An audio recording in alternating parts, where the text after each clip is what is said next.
Hello, my name is Precious, and I am author of The Single Maven. So, I wanted to take a moment to do a video blog about um, something that I wrote in my journal yesterday, which was basically about a word fast. I don't know if any of you all have taken the time to do a word fast. And I know many people have heard of things like a vow of silence, which technically is kind of similar. But basically, a word fast is where you are fasting from words.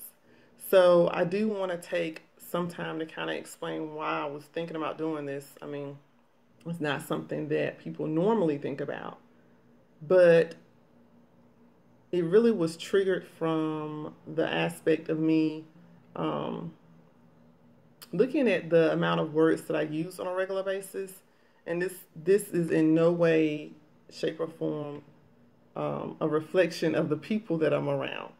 So I have a tendency to talk to myself, or if I'm thinking about something, I think about it out loud. Um, and that was one of the things that I found yesterday, that maybe the Holy Spirit or just me in general, I found myself thinking that it was kind of making me a little nauseous or sick or dizzy.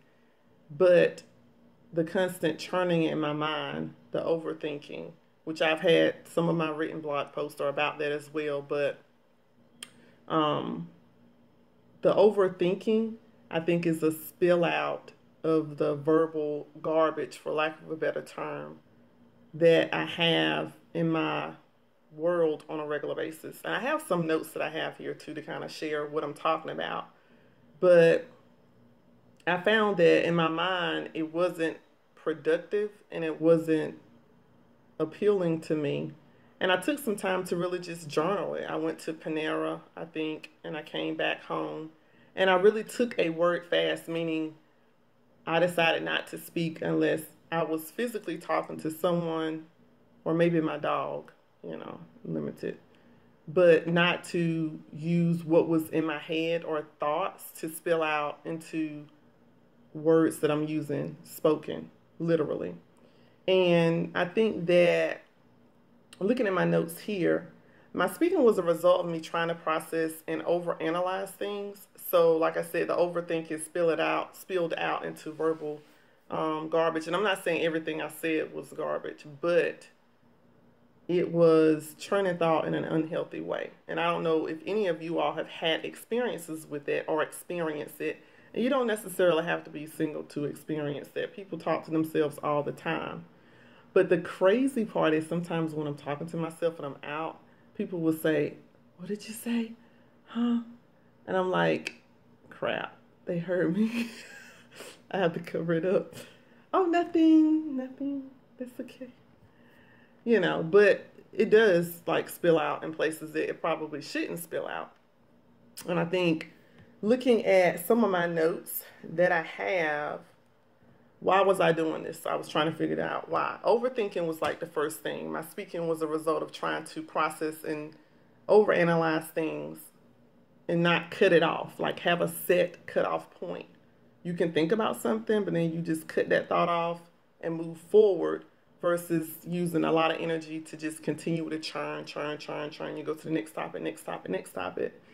Also, discipline, I think, also was one of the things that, or lack of discipline, is what I have.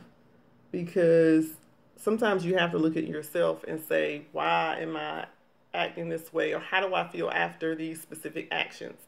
I didn't really like the feeling of, you feel kind of strange, then you feel kind of dizzy, but then you're thinking, you're expending a lot of energy, and it's not necessarily a good thing, right? So it forced me to be honest and give an honest assessment about myself and take the time to do it, which sometimes we don't do that. We don't take time to process why we feel the way we feel and what specific emotions you may be dealing with, which brings me to the next point, was the anxiety and worry. A lot of it was dealing with just business things like changing the business model and how I should move to this step and that step and this step. But sometimes I find myself doing this, which is weird, after I'm with people and I'm still thinking and talking about things. And I don't know if it's extra thought in my head that I have to get out or because really there's no one to talk to. I said that in my welcome video. But yeah, so it's you kind of use that time to process what you would process with someone else or to talk about it. And I think most people do it. You may go to an event or some type of function, and afterwards you do like your post recap or that post game show. You talk about the highlights or whatever. So I typed here, realized I was creating unnecessary anxiety and worry, especially dealing with goals and working on goals and talking about, business stuff. I have to kind of like minimize it. You plan, then you move forward. And also cutting out the excess thinking or rumination. And also I think filling voids, and I do have that here because, this is something that came to me as I was journaling, because it's interesting thinking about self-coping mechanisms that we all use, which is probably more psychology than people may want to use, but I was a psychology major, so yeah. But yeah, self-coping mechanisms, because we all have little things we do. Like some people bite their nails, some people chew on pencils, some people, I don't know, look at their phone 24/7 when nothing's on their phone that's interesting because they don't want to talk to people.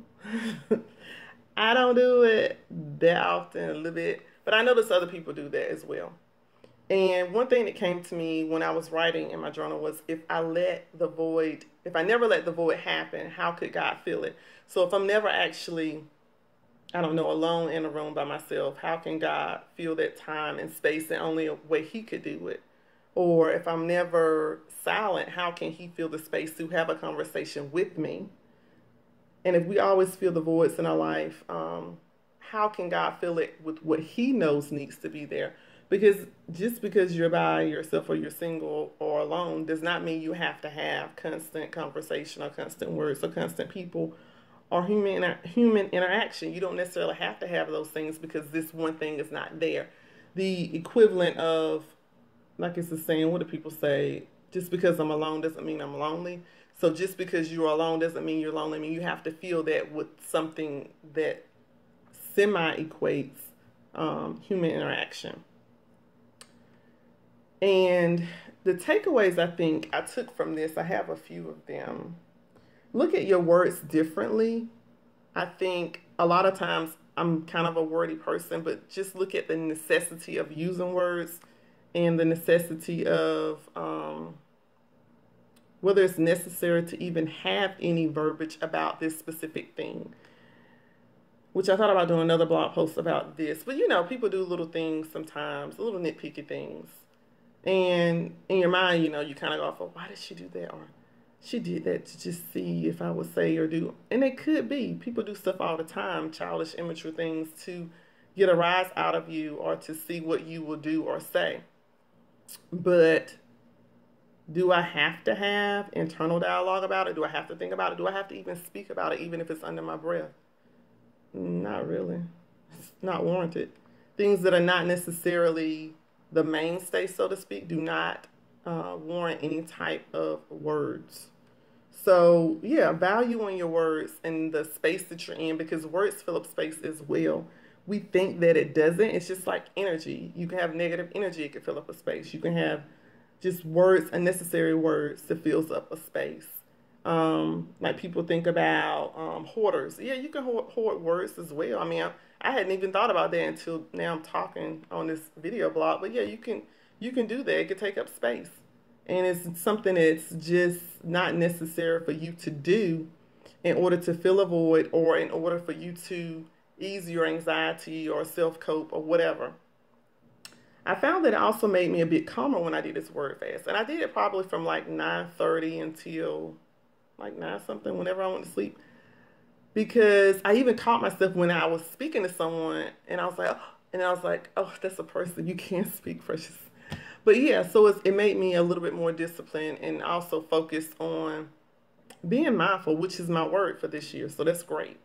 but also calmer because I wasn't regurgitating things, and my body had a sense of, I guess, is it homeostasis, I think, because you're actually not in movement, in transition, thinking, speaking, all of those things all the time. You have to have time where you are actually calm. And I think it actually helped me center my thoughts because I didn't necessarily have the constant thinking. Like the more you talk it out, it's like a cycle. It goes back in, and it's like after a while, it's like your brain has to like rest. Like I just need a nap. I need a nap right now. So yeah, made me more humble and also more peaceful. Check mark. Also, make sure if you're speaking it has merit, makes sense, and it's warranted, which I kind of talked about before, but it's for me to be mindful of that.